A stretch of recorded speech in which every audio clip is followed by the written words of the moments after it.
पार्थाय प्रतिबोधितां भगवता नारायणेन स्वयं व्यासेन ग्रथितां पुराणमुनिना मध्ये महाभारतम् अद्वैतामृतवर्षिणीं भगवतीम् अष्टादशाध्यायिनीम् अम्ब त्वामनुसन्दधामि भगवद्गीते भवद्वेषिणीम् वसुदेवसुतं देवं कंसचाणूरमर्दनं देवकी परमानन्दं कृष्णं वन्दे जगद्गुरुम्. Bhagavadgita is a beautiful blending of spiritualized action, divinized love, sublime meditation and profound knowledge. How it helps in our day-to-day life, how it elevates our minds, how it transforms our attitude in doing work, and how it brings about a profound knowledge and sublime meditation. We were trying to understand in the light of the Bhagavad Gita teachings itself. And we were talking about the profound knowledge. In fact, the knowledge is the milieu, the central theme of the Krishna's teachings. In the second chapter itself, Krishna says the Atman is indestructible. Atman cannot be destroyed. Atman is something permanent, infinite in nature. And this is in order to remove the shoka and moha. Shoka means the sorrow and moha means illusion. Both of them are produced by the ignorance of our own nature. The Atman knowledge removes that shoka and moha. Illusion is due to shoka. When we are in utter grief, we develop kind of a fantasy. We will be in kind of an illusion that is called moha. So the Arjuna's predicament, the Arjuna's problems were due to shoka and moha. The whole Gita is the teaching meant to remove the suffering of Arjuna, and he was suffering from, according to Swami Sri Shankaracharya, the two basic fundamental problems, that is shoka and the moha.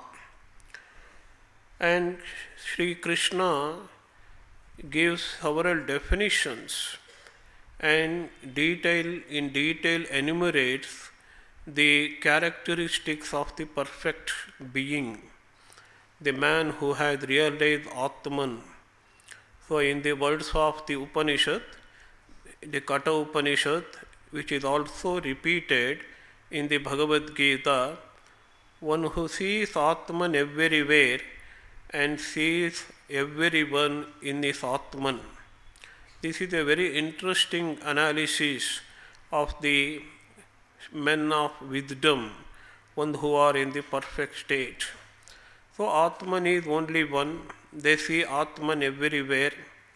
If they are seeing other people, or if they are experiencing the existence of the multitude, what they see as the essence of the multitude is Atman. And also the same Atman which is in multitude, they see in their own Atman. So this is a beautiful description which is to be contemplated and we have to try to understand. Seeing Atman everywhere and same Atman in oneself, seeing everyone in one's own Atman. This is one of the beautiful and a wonderful description of the men of knowledge found in the Bhagavadgita. So we find detailed description of the perfect beings in the second chapter as the Tita Prajna. Tita Prajna means one who is with steady wisdom. Prajahati yada kaman sarvan partha manogatan. So these are the words which described the man of steady wisdom. Our mind, our intellect should be steady and it should be established in God or the Atman. And whatever the characteristics we find in the Bhagavad Gita, we have to try to adopt in our own life, in our own human personality. Aruruksher muner yogam karma karana muchyate yogarudasya tasyaiva shabah karana muchyate. What is termed as yoga for the aspirant in the perfect state of the wisdom found in the jnanis, that state is called the shama, which comes naturally to him. So what comes naturally to a jnani, it should be something to be tried, it should be something to be achieved with effort by the aspirants. That is why Krishna enumerates, describes the qualities of the perfect beings, perfect jnanis. Such a description you will find in the second chapter in Sthita Prajna Lakshana, in the 12th chapter Bhakta Lakshana. So as I told you in the last class, Krishna doesn't make any difference between Bhakta and the Jnani, because he says Jnani is the highest type of Bhakta, because I am the Atman of Jnani, Jnani is my Atman. I am the self of the Jnani, Jnani is the self of me. So there is absolutely no difference between Jnani and me. In essence, we are all one and the same. That is why among the four categories of the bhaktas or the devotees, the Lord says the Jnani is of the topmost. He is the forefront, he is in the forefront. He is the best of the devotees. So the Bhakta Lakshana, according to Sri Shankaracharya, is also the Jnani's Lakshana. Though it comes in the Bhakti Yoga, that is 12th chapter, it also is the can be considered the qualities. They are also the qualities of the Jnani. So there is no difference between Bhakta and Jnani in the highest pedestal. That is what Krishna says in the Gita. So these shlokas starts with Adveshta Sarvabhutanam Maitra Karuna Yevacha. In the 12th chapter, there are nearly around 40 qualities which ought to be developed by everyone who wants to become a devotee and a jnani. Next we have in 13th chapter the characteristics of a jnana. What is knowledge? Amanitvam, adambhitvam, ahimsa, kshanti marjavam, etc. And Krishna says, these are all the qualities a jnani develops, and these come naturally to him. And what is opposite to these qualities? Those qualities which are opposite to these qualities are ajnana. So we can easily differentiate what is jnana and what is ajnana in the light of the Krishna's teachings found in the 13th chapter, that is Kshetra and Kshetrajna Yoga. Next we have in the 14th chapter Trigunatita Lakshana. According to Krishna, the Prakriti, the nature, which is the inferior power of the Lord himself, it is called the Apara Prakriti. It is made up of the three gunas, Sattva, Rajas and the Tamas. These Sattva, Rajas and Tamas are binding the person. We are bound by the three gunas. Three gunas means the Prakriti, the inferior, Apara Prakriti of the great Lord. That is why we think we are body, we are mind, we are intellect, we don't go beyond these concepts of the material concept of human being. This is very important. Unless we transcend the empirical concept of a human being, we will not be able to achieve spiritual progress. We should clearly have the spiritual concept of the human being. And in Jnana Yoga it is said, one who knows the human being in real, the real man and the apparent man. Who is real man? The Atman itself is the real personality of a human being, the core of the personality which is spiritual in nature. And what is apparent man? Thinking oneself as the bundle of body and mind and the intellect is what is called the apparent mind. It is a wrong concept. It is not a right concept. All the problems, all the empirical limitations as human beings we have is due to our own understanding, rather misunderstanding of our core of personality as the body, mind, intellect conglomeration. In fact, we are the Atman, the essence, spiritual essence of the human beings. This is what Krishna teaches. So one should transcend the limitations of the Prakriti or the three gunas. So Krishna describes such a spiritual personality, the Jnani, one who had transcended the Triguna. So such a perfected Jnani is called here the Trigunatita, one who has transcended.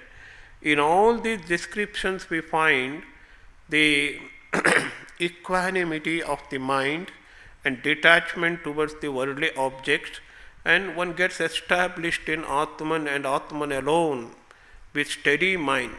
These are the qualities to be practiced in our life.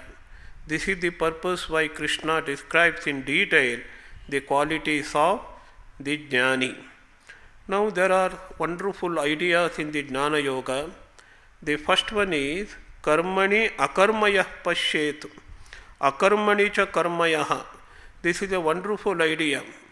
One should be able to see akarma, inaction in action, and action in the inaction.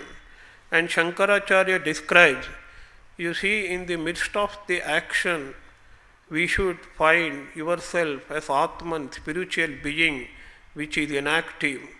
We may be surrounded with intense activity outside, but we should be completely detached and keep our mind calm and equipoised in all circumstances, and identifying ourselves with Atman and Atman alone. This is the meaning of Karmani akarmayah pashyet. Then what is the meaning of akarmani cha karmayah? Even when you are surrounded by silence, even when you are in the midst of a deep silence or the quietude, you should do meditation, which is an intense activity. It is a dynamic mental activity is what is called the meditation. That means even when you are in the forest, you should feel active when you are doing the meditation. Meditation is a dynamic activity. This is the way to find action in inaction. So one who can find inaction in action and action in inaction is the Jnani according to Krishna. And such a knowledge burns up all our past impressions created by our previous action done in this life and the previous life. Nanagni sarva karmani bhasmasat kurute Arjuna, he says. It is Jnana is compared to Agni, the fire, the forest fire which burns up the whole forest. In the same way, all the karmas are burnt. Not actually the karmas are burnt, the impressions created by the karmas are burnt. So karmas are twofold, one is good and another is bad, or both are, according to Yoga Shastra, they are klesha, they bring about suffering. Even then the so-called pleasure in this mundane world is but the klesha or the suffering for the yogis. Sarvam dukkham vivekinaha. This is the teaching we find in the Yoga Shastra. So, Jnana Agni, the Jnana of the Atman, the God's knowledge that I am immutable, I am not the body, I am not the mind, I am not even intellect, I am of the nature of Satchidananda Atman, which is indestructible, which is infinite, burns away all the impressions and makes way for the realization of God or the realization of the Atman. And such a person, tyaktva karma phala sangam nitya truptaha nirashrayaha. He gives up the fruits of all the actions. Once you give up the fruits of action, you will be free from karma bandhana. This is the secret.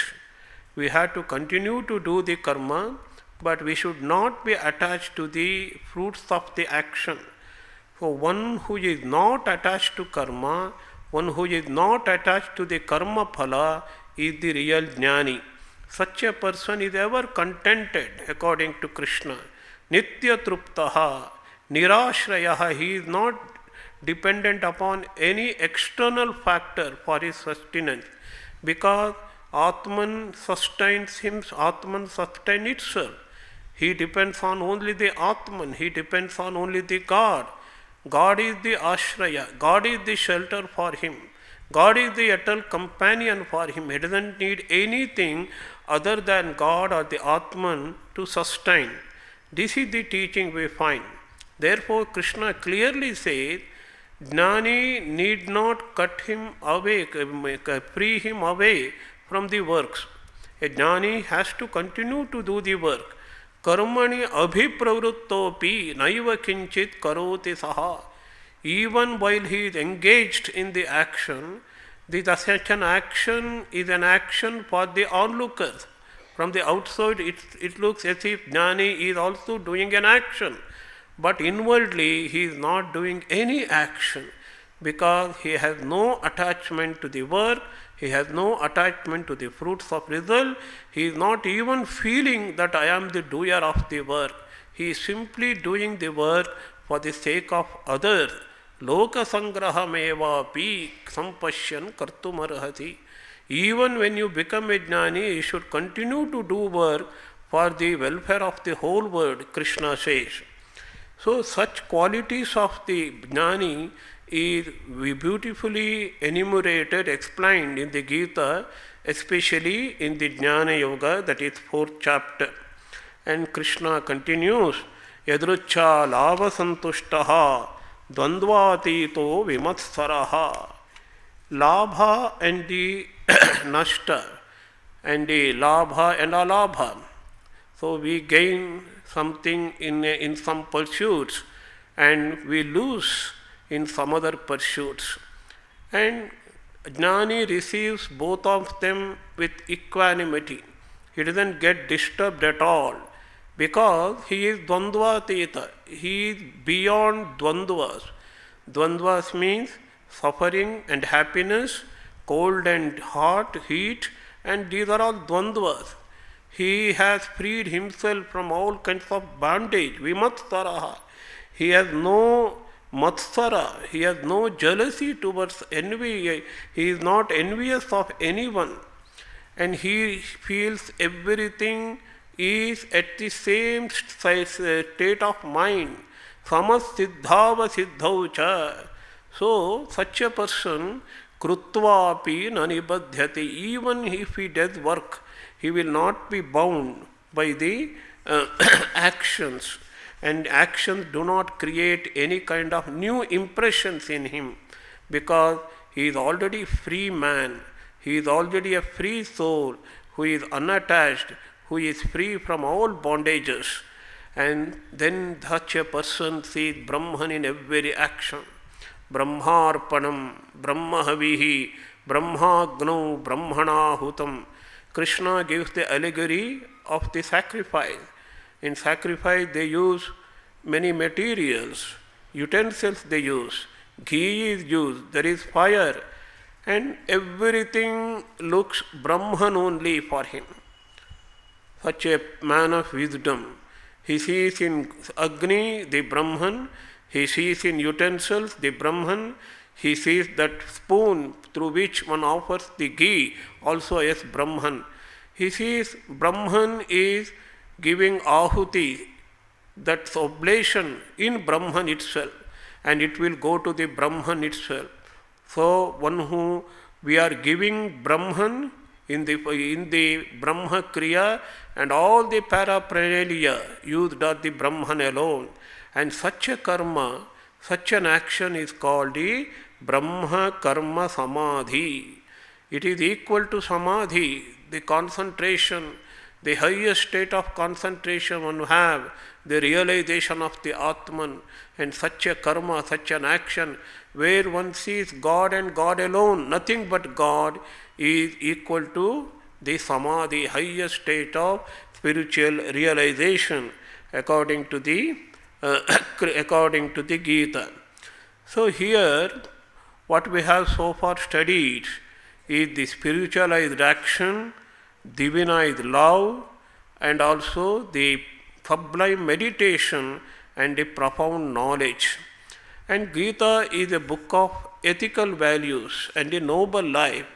We have to live a noble life in this world, and we have to strive for the spiritual emancipation or the spiritual liberation. Our life here should be based on ethical values.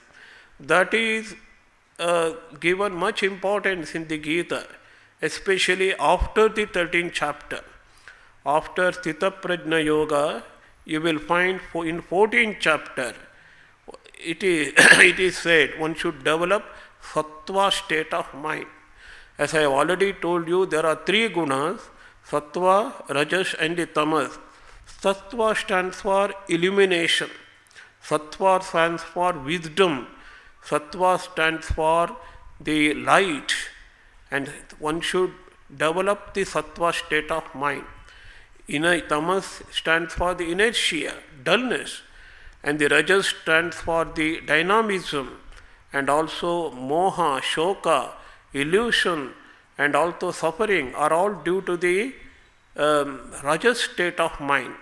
But from tamas state, one should transcend oneself to the rajas state of mind. From the rajas state, one should transcend to the sattva state of mind. The sattva state is very much emphasized in the 14th chapter. And sattva means we should be always truthful, always we have the noble purpose for our life, we will not injure anyone, always keep our mind with the steady, and equanimity is the characteristic of one who is established in the sattva state of mind. And in the 16th chapter, the Lord gives importance to two types of gunas. He gives enumeration. He explains what is demonic qualities and what is godly qualities. He calls them as Daivi guna and the Asari guna. Daivi guna means the righteousness and the non-injury, truthfulness, etc. Asuri guna is greediness and covetousness, injuring others, etc. And Daivi gunas will lead to Godhead, and the Asuri gunas will lead to samsara. This is the essence of the 16th chapter. It is not enough for a spiritual aspirant to think of God and worship God. He should be firmly established on the ethical ground. This is very important. Unless one becomes ethical and morally sound, one cannot develop spiritually. This is what Swami Vivekananda said repeatedly in his Karma Yoga and other lectures also. Swami Vivekananda says, mere ethics will not do. Ethics should be the foundation of spirituality. First ethics should be elevated to spirituality. Merely becoming ethical or truthful is not enough. That is not the goal of life.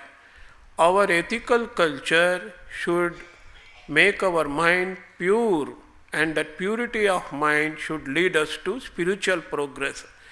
So, ethics is something which we have to practice all through our life. then only the spiritual progress one can achieve. And this is stressed in the 14th chapter and the 16th chapter. In the 17th chapter, which is called the Shraddhatraya Yoga, three kinds of Shraddha sold out. Faith. Faith is the positive state of mind. Shankaracharya describes Shraddha as the astikya buddhi, acceptance of Guru's teachings and the scriptural teaching as true is what is called Shraddha. In modern parlance, it can be said a positive state of mind which is ready to receive the noble teachings of the scriptures is what is called Shraddha. And Bhagavadgita clearly says, Shraddhavan labhate jnanam. One who is endowed with Shraddha alone will be able to acquire the knowledge. The knowledge is the most valuable thing in this world. Knowledge of God, knowledge of Atman, knowledge of oneself. Knowledge is the most valuable thing. So Jnanagni it says, and there is no other thing which is more valuable and more beneficial in this life than the knowledge. And such a knowledge can be acquired only through the receptive mind, positive state of mind. Swami Ranganathanandaji Maharaj would tell, this is the state where one would feel, I can do it, I can do it. And it is the state one feels the infinite possibilities one has got. And through that Shraddha, one can acquire the knowledge. That, and Krishna says in the Gita, Sattvanurupa sarvasya Shraddha bhavati bharata. The Shraddha is in the mind. So we have to develop Shraddha in the mind. Sattvanurupa. Sattva doesn't have any independent existence apart from being within the mind.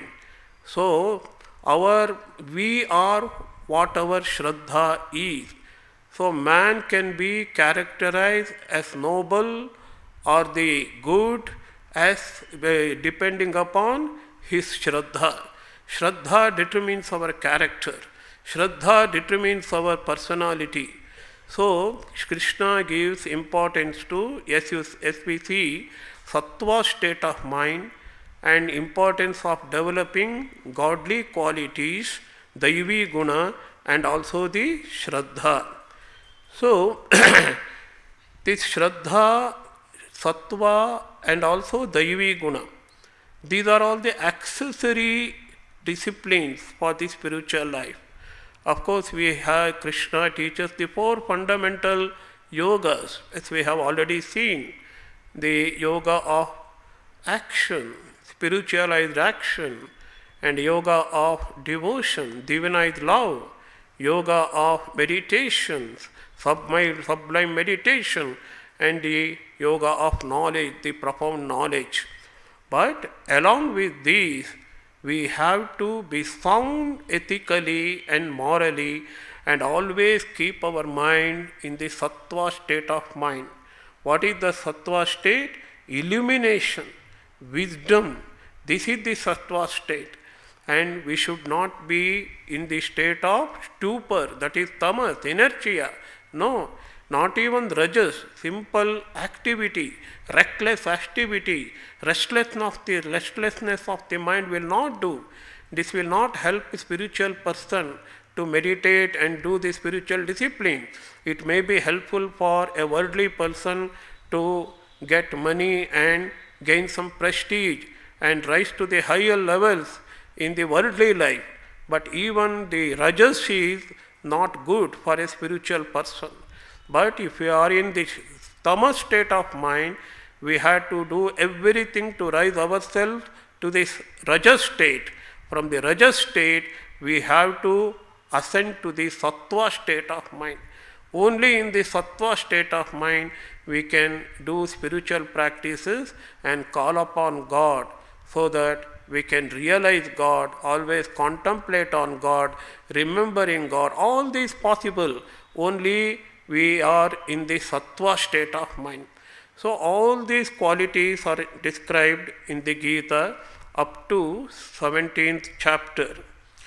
But you see, if you read the Gita, There are two cardinal virtues Krishna emphasizes again and again in many chapters, in many contexts, and that I will try to draw your attention to the two qualities which we have to develop according to Krishna.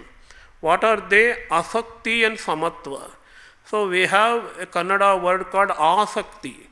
That which is opposite to Asakti is called Asakti. So attachment is Asakti. Shankaracharya describes Asakti as liking for the things arising from association. The association is the beginning of the attachment. So we have a series of shlokas in the Bhagavadgita. Dhyayato Vishayan Pumsaha Sangasteshu Upajayate. Suppose we see hundreds of things when we go out, but we are attracted towards one or two things. We go on thinking about it, contemplating about it in the mind, and that gives rise to Sangha or the attachment. And attachment, Sangha Sanjayate Kamaha. This attachment gives rise to desire, and desires, when it is obstructed, gives rise to Kopa or the Krodha or anger. Kamat Krodho Vijayate, Krodat Bhavati Sammoha. One is in the extreme anger, one gets deluded. Sammoha Smuti Vibhramaha. He will just forget what he has learnt through years of education, his proper training, everything he forgets. Muti Vibhramaha. Muti Brahmtat Brahmshat Buddhi Nashaha. So the buddhi, the intellect or the viveka, discrimination or discernment power will be destroyed. Buddhi nasho vinashyati. The life will be in mind as if life gets destroyed if one loses the discernment power or discriminative power to discriminate or discern what is good and what is bad, what is real and what is not real. And one's whole life will be destroyed. At least spiritually, he will be dead.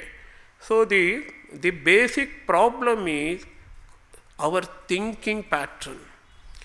Our thinking pattern has to change. This thinking pattern will lead to detachment. We are surrounded by hundreds of things. We get attached to them. That is the problem. It is not bad and it is not necessary to go away from the place where there is no things to be attached. We are surrounded. We have to live in this world. There is no other way. That is why Krishna gives repeatedly, he gives the example of Padma Patra Mevambhasa, the lotus or the lotus leaf which is born in the water, which grows in the water, of course which dies in the water. But not a single drop of water wets the leaf of the lotus. And so we are born in this world with worldly conditions. Everywhere we see the people surrounded with worldly attitudes, raga, dvesha, attachment, and the hatred, and all kinds of desires. It is like a filth. We are living in the filth, surrounded by wicked elements always. But as Sri Ramakrishna says, we need not be worldly. We have to live in this world, but our mind should be free from the worldliness. And this is what is called detachment and asakti. Through the teachings of the Bhagavad-Gita, Krishna teaches how to detach ourselves even while living in this world. This is very, very important teaching of the Gita. And the second teaching of the Gita is the samatva. When we are detached from the worldly objects, naturally our mind becomes calm and quiet. And quietude of the mind is important for our decent living, blissful living, and a wonderful life we have to have in this life. We lose that capacity to live happily in this world because of the restlessness of the mind. The restlessness of the mind is due to accumulation of desire. The more the desire, the more restless our mind becomes. and out of 100 desires, hardly one or two we can fulfill, and that those desires develop into anger and all kinds of complexities of the mind, depression, and also stress. All these are different forms of the restless mind. So the desires are the main enemies, as Krishna says in the Gita, Kama Yesha, Krodha Yesha. He doesn't make any difference between Kama and Krodha. That which is Kama, the desire, takes another form called the Krodha in different circumstances. Suppose I have an intense desire and my fulfillment of desire is obstructed by various impediments, obstacles. Then what happens? The same desire converts itself into Krodha or the anger. So they are the two faces of the same coin. So these are the enemies. He says there are no external enemies for you to lead a spiritual life and a life of bliss and life of quietude. These are the enemies. These enemies are in your own mind. Fight them. Oh Arjuna, you have to fight with them. These are the enemies. So Krishna shows how detachment will lead to quietude of the mind. Samatvam. Samatvam yoga uchyate. In the very second chapter, he says. So Krishna never says in the Gita, except one is deeply meditated in the contemplative state of mind, or he has transcended all the gunas, who is no longer able to do any work. For those purpose, the naishkarmya, not doing work, is prescribed. It is their natural state. But for those who are striving in the spiritual path, Krishna always stresses, emphasizes on the work. Work should be done with selfless state of attitude, selfless action. This is very, very important. Dedicating, as I told you repeatedly in the earlier classes, one should dedicate the works to the God. One should dedicate the fruits of works to the God and the work itself to the God. We have to give up or surrender the agencyship of the work, and the work also we should dedicate to God, and of course the fruits of actions are also to be dedicated to God. So through work we have to develop the state where the work will no longer be work at all in the common parlance or in the common ambience. Naishkarmya padavidhi case. Through work we to reach the state where there will be no work at all. Still he will be working, the jnani will be working. Outwardly he will be working, but inside he will not have any kind of attachment, and he is perfect. He has perfect quietude or the samatva in his mind. This is how we have to do work. This is how we have to learn to do work. The more we become detached, more we develop samatva. This is the great teaching of the Gita. That is why I told you, these two are the cardinal virtues Gita teaches for a common man. Suhrun mitra udasena madhyastha tveshya bandhushu sadhushvapi cha papeshu samabuddhir vishishyate. Then we will be able to see everyone equally, whether he is a friend or the foe, whoever is.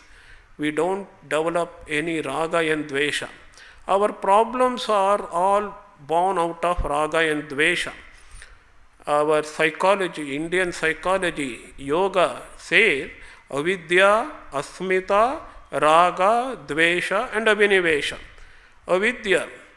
Avidya means ignorance about my own real nature as Atman, leads to asmita, ahankara, egoism. Egoism is identification with wrong entities like body and mind as Atman. If I think I am the mind, that is ego. If I think I am the body, that is the ego. If I think I am only the intellect, that is the ego. If I think this Ahankara and mamata. Mamata follows ahankara. When you have the wrong identification, it follows that mamata also follows. Possessiveness. It is my car, it is my house, it is my relatives. So this is the breeding ground. That avidya, ignorance, is the breeding ground of all the kleshas. From avidya, raga and ahidya, ahankara or the asmita. Asmita leads to raga, extreme kind of attachment towards some entities or the objects or the persons, and extreme hatred towards the others. And these will make our life hell. This raga dvesha, to be free from the raga dvesha, to take things as it is, objective attitude towards the life and ourselves and with other people, is the central teaching of the Gita. Samabuddhihi vishishyate, Krishna says. So, in all, this Bhagavad-gita is a wonderful spiritual work. You will find a harmony of different spiritual paths. You have here karma. Karma has to be transformed into karma yoga, and your love, emotion, the sentiment of love has to be converted into divinized love, devotion towards God, bhakti yoga. So we have meditation, we have the power of the mind, we have the concentration power that has to be transformed into meditation. Meditation is not just concentration. It is a specialized type of concentration where one's mental modes or the vrittis, all the thoughts are centered and flowing towards the God and God alone, the object of meditation. So you will get the teaching of how to meditate properly and how to prepare oneself for an efficient, wonderful meditation in the Gita. As I told you, it is karma yoga and also the jnana yoga that will prepare us to have the wonderful meditation. Without karma yoga, without purification of the mind, one cannot meditate.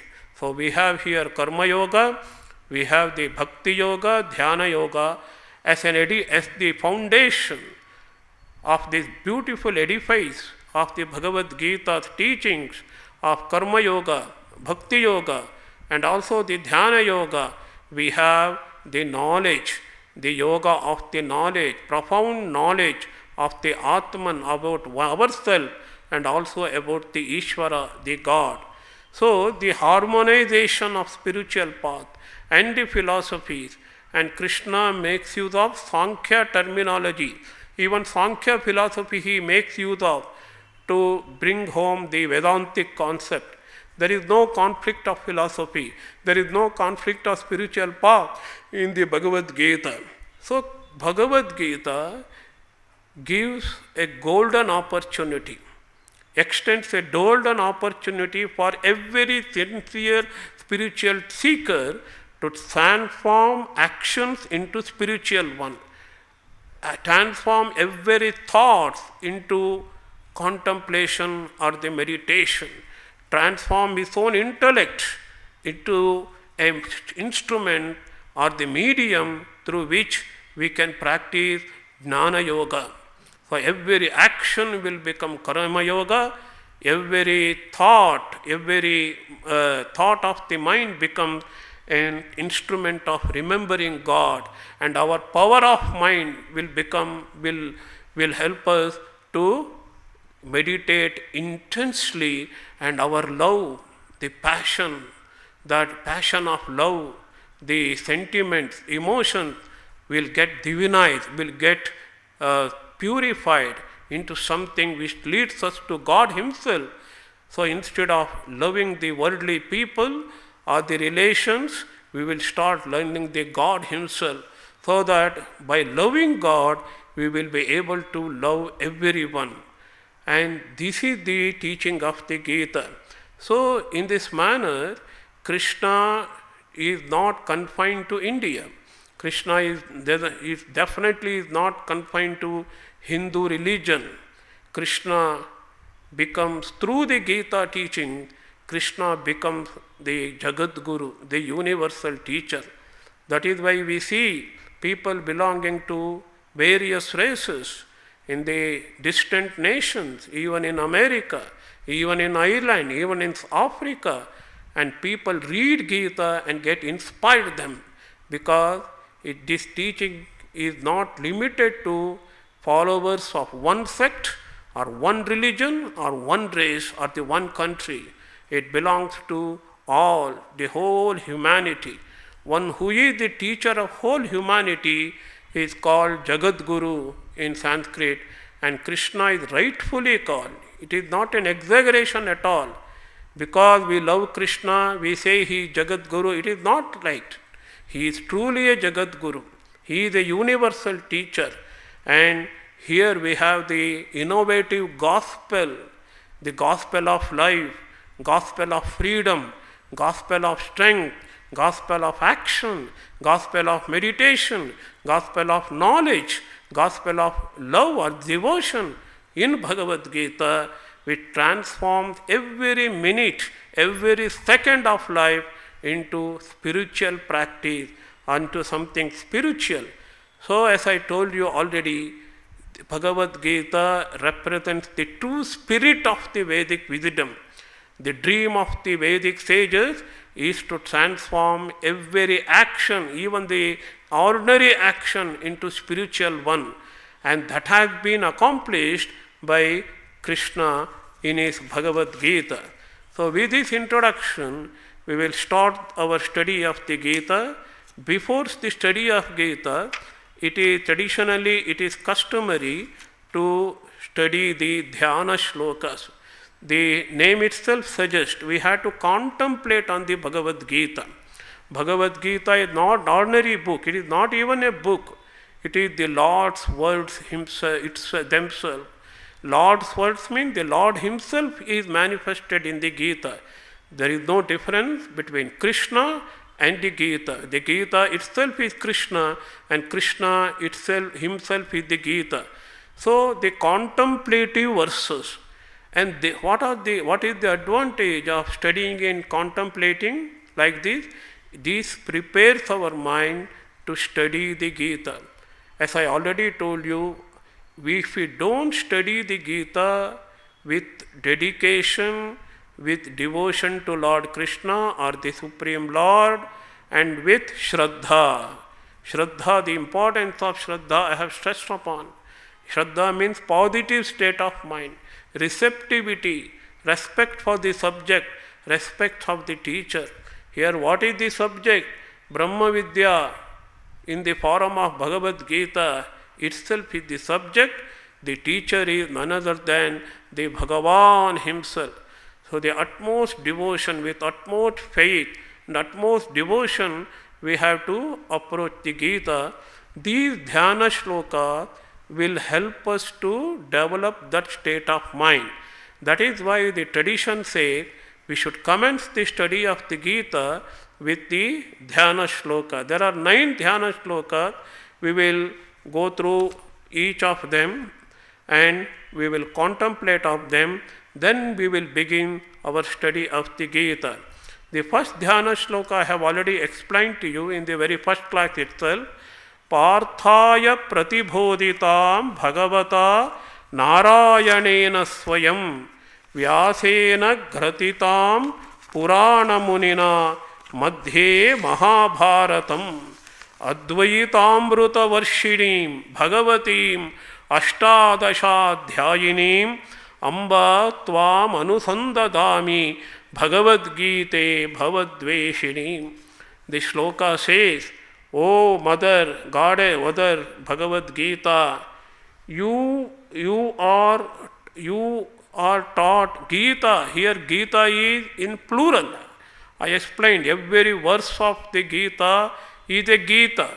It is the book of songs. So the Gita is not a singular word. Gita su, Bhagavad Gita su. It is in plural. So the whole Gita is addressed as a mother. Amba tvam anusandhadami. I contemplate on you.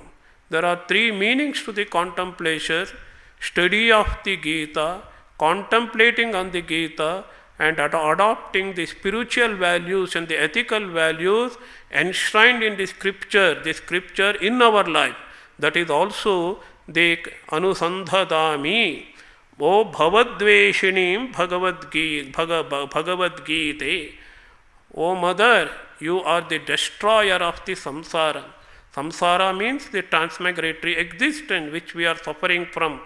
So, punarapi jananam, punarapi maranam. We are undergoing transmigration. We are moving from one birth to another, and we are, due to our sins, due to our past impressions, our karma, in every birth we undergo extreme suffering. That is the bhava, that is the samsara. So, if we take shelter in Bhagavad Gita, the Bhagavad Gita, knowledge in the Gita, that is Brahma Vidya, will destroy the suffering of the transmigratory existence. That is why, O Mother Bhagavad Gita, I take shelter in you, I meditate upon you, I, with full faith and devotion, I will study the Gita and I will try to practice the teachings of the Gita. This is the meaning of the anusandhadami. Amba tvam anusandhadami Bhagavad Gita bhavadveshini. And these are next, we have number of qualifications. These are called the Vireshanas in the Sanskrit. Partaya pratibhoditam Bhagavata Narayanena Swayam. Bhagavata Narayanena Swayam Parthaya pratibhoditam. The teacher is none other than the Supreme Lord Himself, who is teaching the Nara, the human being, the Partha or the Arjuna. Krishna represents the Supreme Lord Narayana, and the Arjuna represents all of us, the human beings. And Purana Munina Vyasena Madhye Mahabharatam Gratitam. And it has been compiled by none other than the great sage Vyasa in the Mahabharata, in the middle of the Mahabharata, within the Mahabharata. So we should always remember the Bhagavad Gita is an inseparable part of the Mahabharata. You cannot dissociate Bhagavad Gita from the Mahabharata. So you can also say, as others have opined, the scholars have opined, the whole essence of the Mahabharata, the whole teaching of the Mahabharata is, you will find, is enshrined or found in the Bhagavad Gita. The Bhagavad Gita is nothing but the condensed form of the teachings of the whole Mahabharata. Mahabharata is more than 1 lakh verses. It is a vast book. It is almost encyclopedic in nature. So very difficult to study and understand. But in Bhagavad Gita, you will find the whole essence, the very teaching of the Mahabharata. What Mahabharata is trying to convey to the readers, you will find in essence in the Bhagavad Gita itself. So that is why Vyasa has included it in the Mahabharata, the nugget, the spiritual nugget that is called the Bhagavad Gita. And Advaitamruta Varshinim Bhagavati. So what is related is called the Bhagavati. Bhagavati means that which is concerned with Bhagavan, the Lord. There are 2-3 meanings. Krishna, Bhagavan himself is teaching this text. That is why it is Bhagavati. And also this book is nothing but the teaching of Brahman or the Ishvara, the Supreme Lord, or the Atman, the spiritual core of the human being, and also the spiritual essence of the whole universe. That is why this Bhagavad Gita is Bhagavati, and it is showering. What is showering? It is showering the Advaitamruta, the nectar of the Advaita teaching. So a kind of the Bhagavad Gita can be compared to a cloud, and we have the rain. Rain is being showered by the cloud, and that shower is nothing but the Advaitamrita, the nectar. What is the nectar? Here nectar is not in ordinary sense. It amruta. It will make us immortal. It will make us infinite. It will make us divine, is what is called the amruta. And what is amruta? The Advaita teaching. Advaita teaching you will find in the Gita is the Advaita Amruta, and it is being showered by a divine cloud called the Bhagavad Gita, and it contains 18 chapters. Ashtadashadhyayinim Advaitamruta Varshinim Bhagavatim Ashtadashadhyayinim. 18 is very, very important number in the Mahabharata. Mahabharata has got 18 parvas, and the war is fought on 18 days, and Bhagavad Gita contains 18 chapters. 18 is a very important number. So in 18 chapters, the Krishna gives the central teaching of the whole Veda and Vedanta. This is not my opinion. This is the opinion of Bhagavan Shankaracharya himself. Vedartha Sara Sangraha Bhutam. This is the word he says. The whole Vedartha, the whole meaning of the Veda is condensed in the form of the Bhagavad Gita. Ashtadashadhyayini Amba Tva Manusandadami Bhagavad Gita Bhavadveshini. I have already explained to this. It's a beautiful shloka. It will prepare our mind, it will train our mind to approach the Gita with sincerity, with dedication, with openness of the mind, so that we will not be prejudiced with no raga and dvesha, no attachment, no hatred, with fullness of mind, with full of sincerity, love for the purpose, one should approach the Gita. Now we have an adoration, prayer or salutation for the great Acharya Vyasa. Namostute Vyasa Vishala Buddhe Pullara Vindayata Patra Netra Yenatvaya Bharata Taila Purnaha Prajwalitaha Jnanamaya Pratitaha. So Krishna is a great teacher. The Vyasa is also equally great teacher. It is said in the tradition, as Krishna is an incarnation of God, Bhagavan Vedavyasa is also an incarnation of the Lord Vishnu. So, Namostute, O Vyasa, I am saluting you. You are Vishala Buddhe. Your intellect is vast. It is infinitely vast. You see the achievements of the Vyasa. Vyasa compiled the 4 Vedas. Vyasa composed 18 Puranas, including the great Purana called Srimad Bhagavatam, and Vyasa wrote Mahabharata also. Such a vast intellect, you will not find such a great intellectual giant as Vyasa in ancient India. That is why he is called the Vishala Buddhe, and he is also, his eyes are beautifully set. Patra Netra, Ayata Patra Netra, Pullara Vindayata Patra Netra. The poet who has composed these 9 Dhyana shlokas is Madhusudana Saraswati, a great exponent of Advaita, who had written a wonderful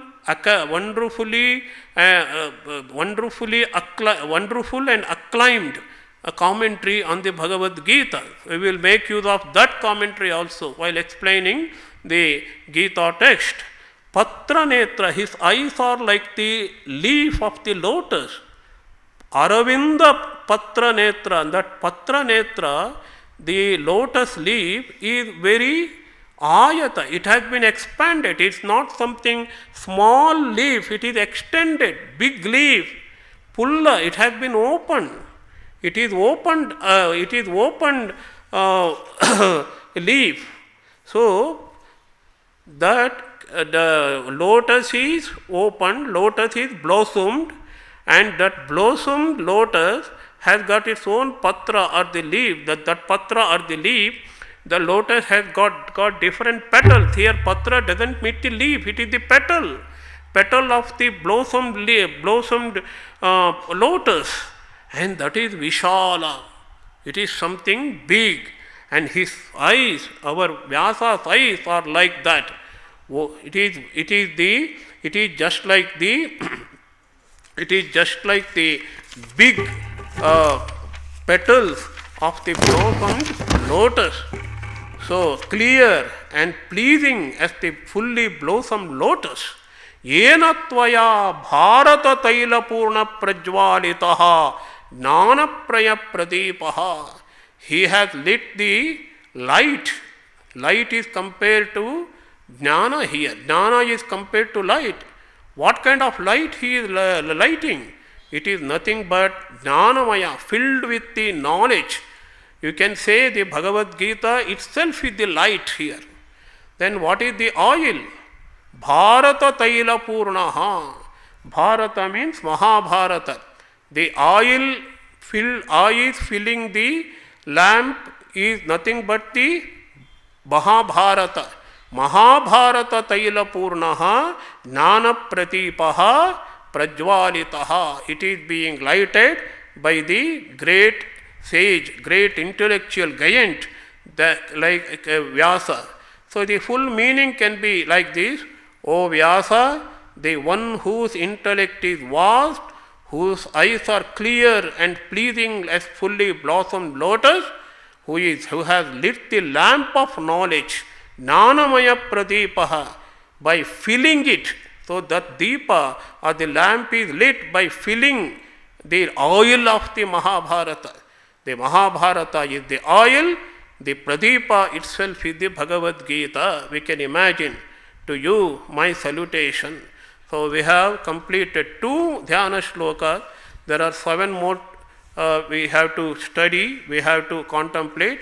We will take up it in the next class, and then we start our study of the Bhagavad Gita with the prologue or the introduction by great Shankaracharya. Om Shanti Shanti Shanti Harihi Om Tat Sat Shri Rama Krishna Arpanamastu.